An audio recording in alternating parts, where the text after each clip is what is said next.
no he querido excluir de mi códice la traslación de Santiago, puesto que en ella se narran tantos prodigios y testimonios para gloria de nuestro Señor Jesucristo y del apóstol, y porque tampoco difiere gran cosa de la carta que se intitula con el nombre de San León. Mas sépase que Santiago tuvo muchos discípulos, pero 12 especiales.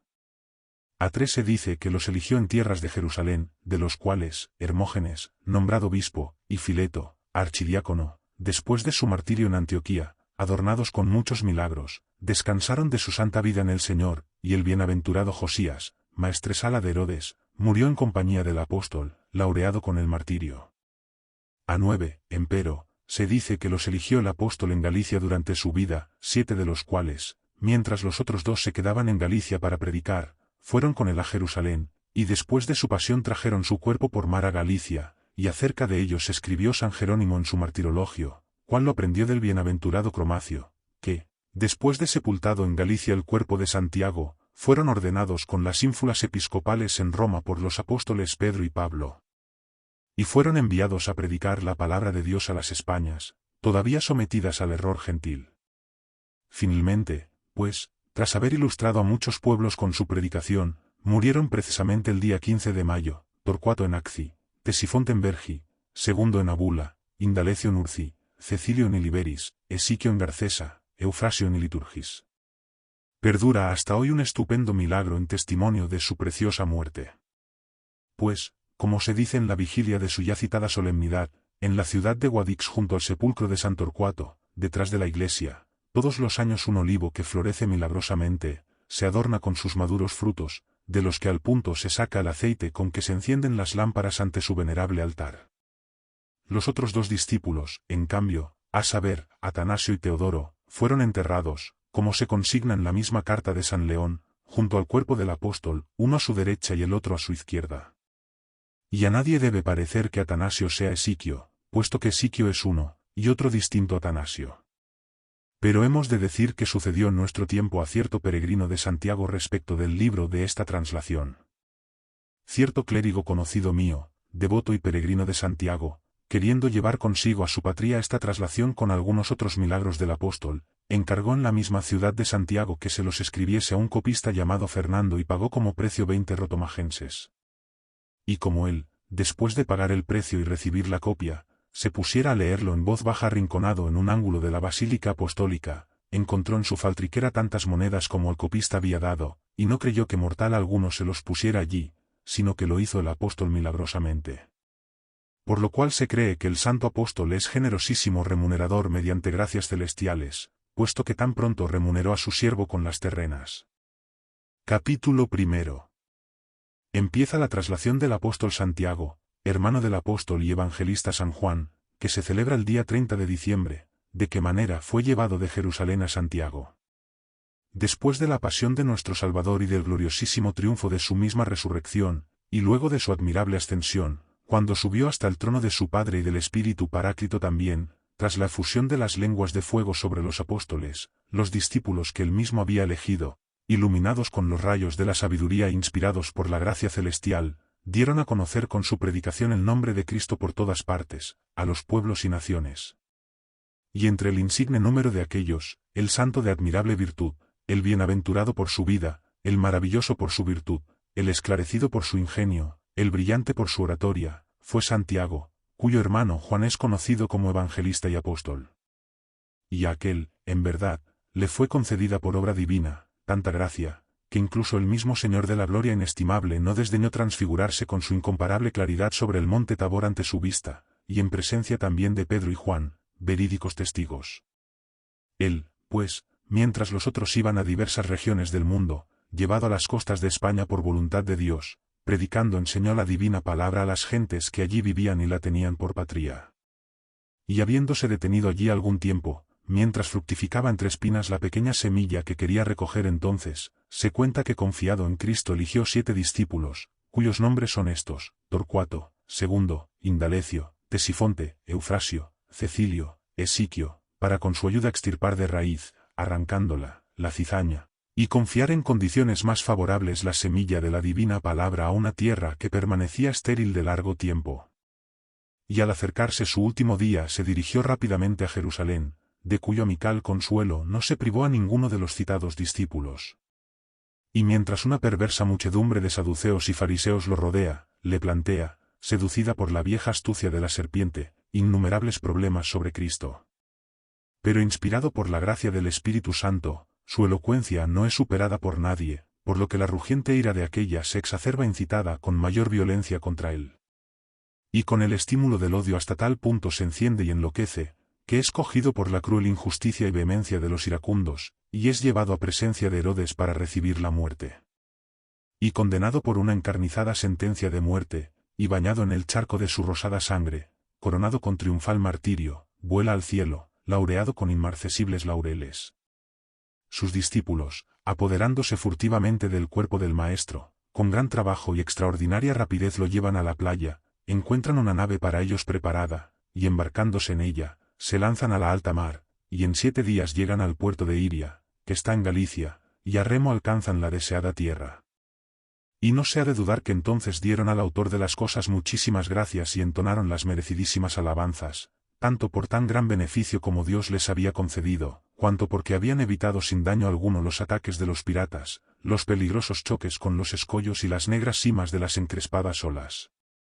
Así, pues, confiados en tal y tan grande protector, dirigen sus pensamientos a las demás cosas necesarias para sus fines e intentan descubrir qué sitio había elegido el Señor para sepulcro de su mártir. Emprendida, pues, la marcha hacia Oriente, trasladan el sagrado féretro a un pequeño campo de cierta señora llamada Lupa, que distaba de la ciudad unas 5 millas, y lo dejan allí. Inquiriendo quién era el dueño de aquel terreno, lo averiguan por indicación de unos nativos y procuran vehemente y ardientemente encontrar a la que buscaban. Yendo, por último, al encuentro de la mujer a hablar con ella, y contándole el asunto tal como se desarrolló, le piden que les dé un pequeño templo en donde ella había colocado un ídolo para adorarlo, y que era también muy concurrido por los descarriados creyentes de la absurda gentilidad. Y aquella, nacida de nobilísima estirpe, y viuda por intervención de la suerte suprema, aunque se había entregado sacrílegamente a la superstición, no olvidando su nobleza, renunciaba al matrimonio con los que pretendían, tanto nobles, como plebeyos, para que una especie de adulterio no manchase su primer tálamo conyugal. Y considerando ella constantemente sus palabras y su petición, antes de dar respuesta alguna, medita en lo profundo de su corazón de qué manera los entregará a una cruel muerte, y les contesta, por último, ensañándose hipócritamente, Ide, dijo, buscad el rey que vive en Dugio, y pedidle un lugar para disponer la sepultura a vuestro muerto. Obedeciendo sus indicaciones, unos velan con el ritual funerario el cuerpo del apóstol en un lugar, y otros llegan lo más rápidamente posible al palacio real, y conducidos a presencia del rey le saludan según la etiqueta regia, y le cuentan en detalle quiénes y de dónde son y por qué habían venido. El rey, pues, aunque al principio de su exposición les oía atento y benévolo, sin embargo, atónito por un increíble estupor, dudando que había de hacer e inspirado por diabólica sugestión ordena, en el colmo de la crueldad, que ocultamente se les prepare una emboscada y que se mate a los siervos de Dios. Pero, no obstante, descubierto esto por voluntad de Dios, marchándose secretamente, escapan huyendo con rapidez. Cuando se informó al rey de su fuga, conmovido por enconadísima ira, e imitando la ferocidad de un león rabioso, con los que estaban en su corte persigue pertinazmente el rastro de los fugitivos siervos de Dios. Y como ya hubiese llegado al extremo de estar a punto de ser muertos a manos de los empedernidos perseguidores, atraviesan, inquietos estos, tranquilos aquellos, un puente sobre cierto río, y en un solo y mismo momento, por súbita determinación de Dios omnipotente, se resquebrajan los cimientos del puente que atravesaban, y se desploma desde lo alto a lo profundo del río, completamente derruido. Y así el ponderado juicio del Rey Eterno decretó que ni uno tan solo de toda la turbamulta de perseguidores sobreviviese para contar en el palacio del rey lo que había sucedido. Los santos varones, pues, volviendo la cabeza al ruido de las armas y piedras que se desplomaban, ensalzan las grandezas de Dios dignas de ser pregonadas, al ver los cuerpos de los magnates y sus caballos y arreos militares rodar miserablemente bajo las aguas del río, de la misma manera que en otro tiempo lo había experimentado el ejército faraónico. En consecuencia, ayudados y salvados por la auxiliadora diestra de Dios, y animados y enardecidos por aquel suceso, recorren el salvador camino hasta la casa de la citada matrona y le muestran cómo la exasperada determinación del rey había querido perderles con la muerte, y lo que Dios había hecho contra él para su castigo. Luego, con insistentes ruegos, le piden que ceda la precitada casa dedicada a los demonios, para consagrarla a Dios. Le aconsejaban e insistían que rechazase aquellos ídolos artificiales que ni podían aprovecharle a ella, ni dañar a otros, ni ver con los ojos, oír con los oídos u oler con la nariz, y que no se servían en absoluto de ninguno de sus miembros. Y su mente conmovida porque ante el hundimiento del rey en el río temía por la muerte de sus parientes y allegados, y por esto incapaz, como suele suceder en las cosas humanas, de una sana determinación, tramaba una burda estratagema, simulando, frente a la opinión corriente, no considerarlos como embaucadores. Mientras ellos la urgían con sus ruegos con mayor vehemencia todavía, a que suministrase parte del pequeño predio para enterrar el cuerpo del santísimo varón, ideada una nueva y desusada estratagema, creyendo poder matarlos con algún engaño, habló de esta manera, puesto que, dijo, veo vuestra intención tan decididamente inclinada a eso, y que no queréis desistir de ella, id y coged unos bueyes mansos que tengo en un monte, y acarreando con ellos lo que os parezca de más utilidad y cuanto necesitéis, edificad el sepulcro. Si os faltasen alimentos, procuraré liberalmente dároslos a vosotros y a ellos. Oyendo esto los apostólicos varones y sin percibir la hipocresía de la mujer, se marchan dando las gracias, llegan al monte y descubren algo distinto que no esperaban.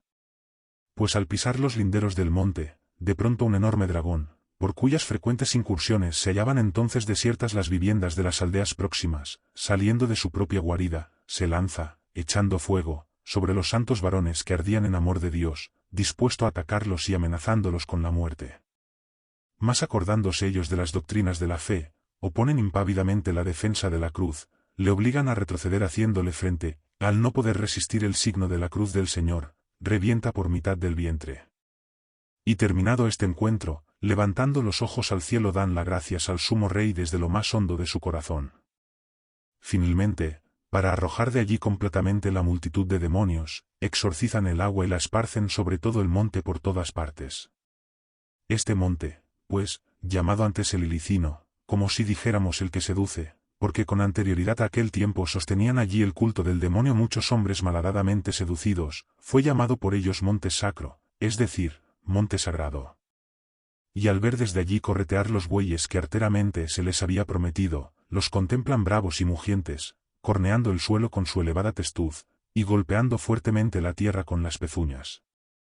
Y de pronto, mientras corriendo unos tras otros por la dehesa representaban una cruel amenaza de muerte con su peligrosísima carrera, tanta mansedumbre y lentitud se apoderó de ellos, que los que al principio se acercaban corriendo para ocasionar una catástrofe impulsados por su atroz bravura, luego con la cerviz baja confían espontáneamente su cornamenta en manos de los santos varones. Los portadores del santo cuerpo, acariciando a los animales que se habían convertido de salvajes en dóciles, sin tardanza les colocan encima los yugos, y marchando por el camino más recto, entran en el palacio de la mujer con los bueyes uncidos. Ella, ciertamente, estupefacta, reconociendo los admirables milagros, movida por estas tres evidentes señales, se aviene a su petición, y perdida su insolencia, tras haberles entregado la pequeña casa y haberse regenerado con el triple nombre de la fe, se convierte en creyente del nombre de Cristo con toda su familia. Y así, instruida por inspiración de Dios en las verdades de la fe, destruye y rompe resueltamente los ídolos que antes, engañada por su fantástico error, había adorado humilde y sumisa, y derriba deshace los templos que en sus dominios había. Y cavado profundamente el suelo, tras haber sido aquellos destruidos y convertidos en menudo polvo, se construye un sepulcro, magnífica obra de cantería, en donde depositan con artificioso ingenio el cuerpo del apóstol. Y en el mismo lugar se edifica una iglesia del tamaño de aquel que, adornada con un altar, abre una venturosa entrada al pueblo devoto. Instruidos después de algún tiempo los pueblos en el conocimiento de la fe por los discípulos del apóstol, al fructificar primeramente los campos regados por el celestial rocío, en poco tiempo creció la fecunda mies multiplicada por Dios. 2 discípulos del Maestro, mientras por reverencia hacia él vigilan incesantemente el citado sepulcro con gran cariño como celosos guardianes, al pagar su deuda a la naturaleza, llegado el incierto término de la vida, exhalaron su espíritu con venturosa muerte, y alegremente llevaron su alma al cielo. Y no abandonándolos su egregio Maestro, logró por gracia divina colocarlos con él, en el cielo y en la tierra, y revestido con purpúrea estola y adornado con una corona, brilla con sus discípulos en la corte celestial él, que no abandonará a los desgraciados que se acojan a su inefable protección. con el auxilio de nuestro Señor y Salvador Jesucristo, cuyo reino e imperio dura eternamente por los siglos de los siglos. Así sea. Capítulo 2. Empieza la carta del Papa a San León acerca del traslado de Santiago Apóstol, que se celebra el día 30 de diciembre. Sepa vuestra fraternidad, dilectísimos rectores de toda la cristiandad, como fue trasladado a España, a las tierras de Galicia, el cuerpo entero del muy bienaventurado apóstol Santiago. Después de la ascensión a los cielos de nuestro Salvador, y de la venida del Espíritu Santo sobre los discípulos, en el curso del 11º año desde la misma pasión de Cristo, en el tiempo de los ácimos, el bienaventurado apóstol Santiago, tras visitar las sinagogas de los judíos, fue preso en Jerusalén por el pontífice Abiatar, y condenado a muerte, junto con su discípulo Josías, por orden de Herodes. Por temor a los judíos fue recogido durante la noche el cuerpo del bienaventurado apóstol Santiago por sus discípulos, que, guiados por un ángel del Señor, llegaron a Yafe, junto a la orilla del mar. Y como allí dudasen a su vez acerca de lo que debían hacer, de pronto apareció, por designio de Dios, una nave preparada. Y con gran alegría suben a ella llevando al discípulo de nuestro Redentor, e hinchadas las velas por vientos favorables, navegando con gran tranquilidad sobre las olas del mar, llegaron al puerto de Iria, alabando la clemencia de nuestro Salvador. En su alegría, entonaron allí este verso de David: fue el mar tu camino y tu senda la inmensidad de las aguas. Una vez desembarcados, dejaron el muy bienaventurado cuerpo que transportaban en un pequeño predio llamado Libredón, distante 8 millas de la citada ciudad, y en donde ahora se venera. Y en este lugar encontraron un grandísimo ídolo construido por los paganos. Rebuscando por allí encontraron una cripta, en la que había herramientas con las que los canteros suelen construir las casas. Así, pues, los mismos discípulos, con gran alegría, derruyeron el citado ídolo y lo redujeron a menudo polvo. Después, cavando profundamente, colocaron unos cimientos firmísimos y levantaron sobre ellos una pequeña construcción abovedada, en donde construyeron un sepulcro de cantería, en el que, con artificioso ingenio, se guarda el cuerpo del apóstol. Se edificó encima una iglesia de reducidas dimensiones, que adornada con un altar abre al devoto pueblo una venturosa entrada a su sagrado altar. Tras la inhumación del Santísimo Cuerpo, entonaron alabanzas al Rey de los cielos, cantando estos versos de David: se alegrará el justo en el Señor y confiará en él, y se gloriarán todos los rectos de corazón. Y luego, el justo estará en eterna memoria y no temerá la mala nueva. Después de algún tiempo, instruidos los pueblos en el conocimiento de la fe por los discípulos del mismo apóstol, en breve creció la fecunda mies multiplicada por Dios. Tomada, pues, una prudente resolución, 2 discípulos, uno de los cuales se llamaba Teodoro y el otro Atanasio, quedaron allí para custodiar aquel preciosísimo tesoro, es decir, el venerable cuerpo de Santiago. Los otros discípulos, en cambio, guiados por Dios, se esparcieron por las Españas para predicar. Como dijimos, aquellos 2 discípulos, inseparables por reverencia hacia su maestro, mientras con todo cariño vigilaban sin interrupción el citado sepulcro, mandaron que, después de su muerte, fuesen enterrados por los cristianos junto a su maestro, uno a su derecha y otro a su izquierda. Y así, llegado el término de la vida, al pagar su deuda a la naturaleza, expiraron con venturosa muerte, y alegremente llevaron sus almas al cielo. Y no abandonándolos su egregio maestro, logró, por gracia divina, colocarlos con él en el cielo y en la tierra, y adornado con su estola purpúrea y una corona, goza en la corte celestial con sus discípulos, él, que protegerá a los desgraciados que se acojan a su invencible protección, con el auxilio de nuestro Señor y Salvador Jesucristo, cuyo reino e imperio con el Padre y el Espíritu Santo dura eternamente por los siglos de los siglos. Así sea. Capítulo 3. Calisto, Papa, acerca de las 3 solemnidades de Santiago.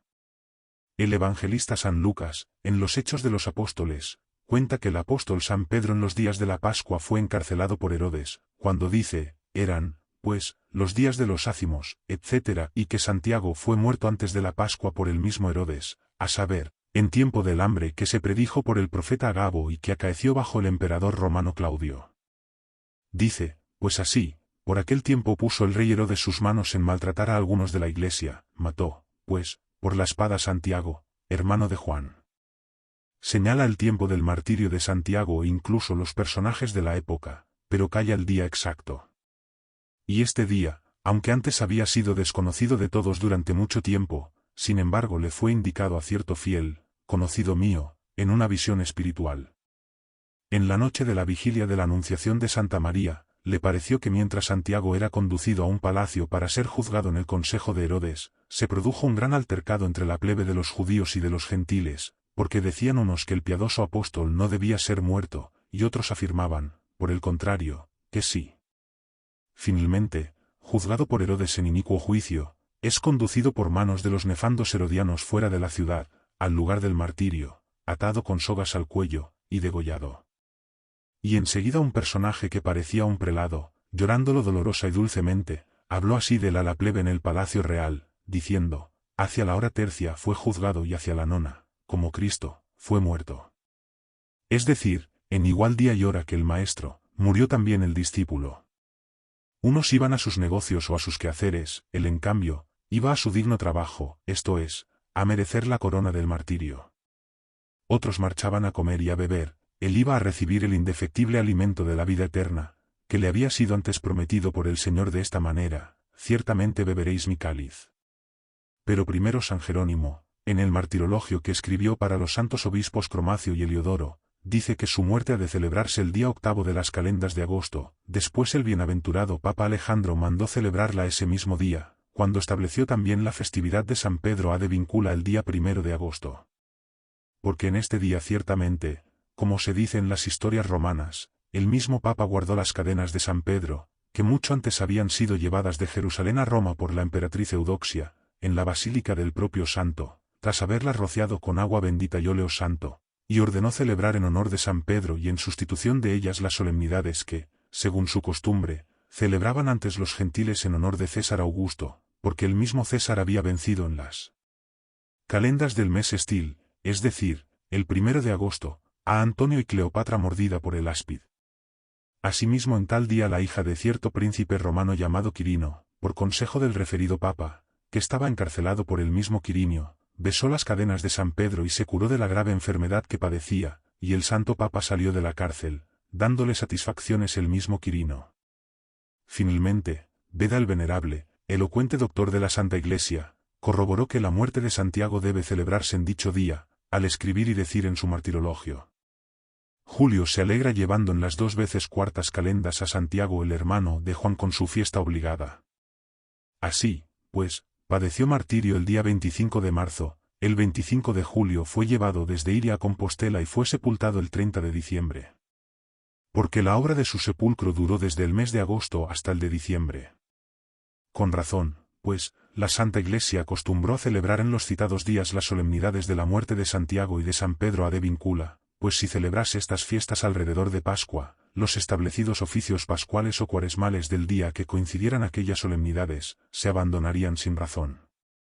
Muchas veces la anunciación de la bienaventurada Virgen María, que debe celebrarse el día 25 de marzo, cayó entre el Domingo de Ramos y Pascua o en la Semana de Resurrección y no pudo en modo alguno celebrarse del todo. La fiesta de los milagros de Santiago, cual el del hombre que se había dado muerte a sí mismo y al que resucitó el santo apóstol, y los demás milagros que hizo, fiesta que suele celebrarse el día 3 de octubre, la mandó piadosamente celebrar San Anselmo. Y nos confirmamos esto mismo. Se dice que el famoso emperador hispano, Alfonso, digno de buena memoria, ordenó celebrar entre los gallegos, antes de ser corroborada por nuestra autoridad, la festividad de la traslación y elección de Santiago el día 30 de diciembre. Creía que la solemnidad de la traslación no era menos insigne que la de la muerte, puesto que en ella el pueblo gallego recibió con gran alegría el corporal consuelo del discípulo del Señor.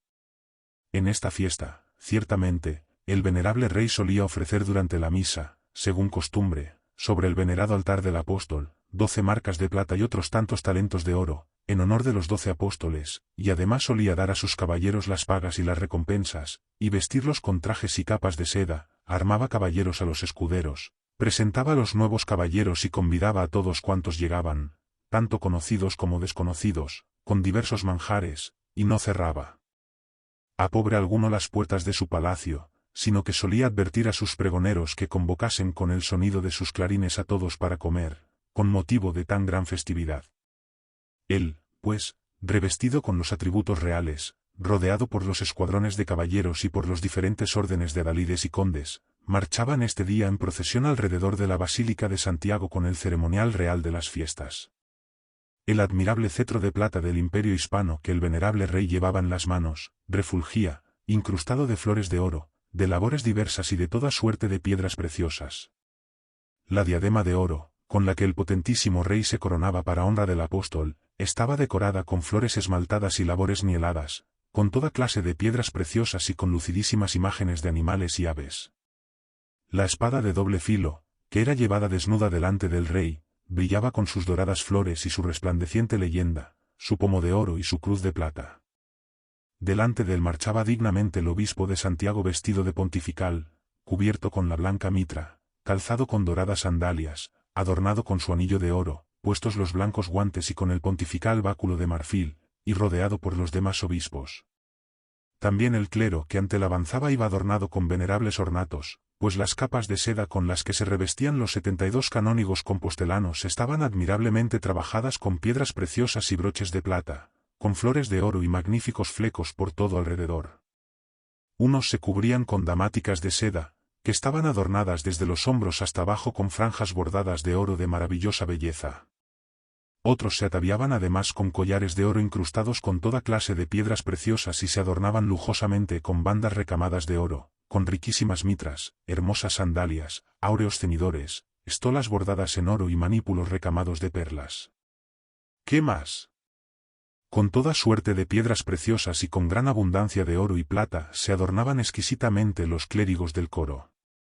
Unos llevaban en sus manos candelabros, otros incensarios de plata, estos cruces doradas, aquellos paños tejidos de oro y tachonados de toda suerte de piedras preciosas, unos cajas llenas de reliquias de muchos santos, aquellos filacterias, otros, en fin, batutas de oro o marfil, a propósito para los cantores, y cuya extremidad embellecía un ónice, un berilo, un zafiro, un carbunclo, una esmeralda o cualquier otra piedra preciosa.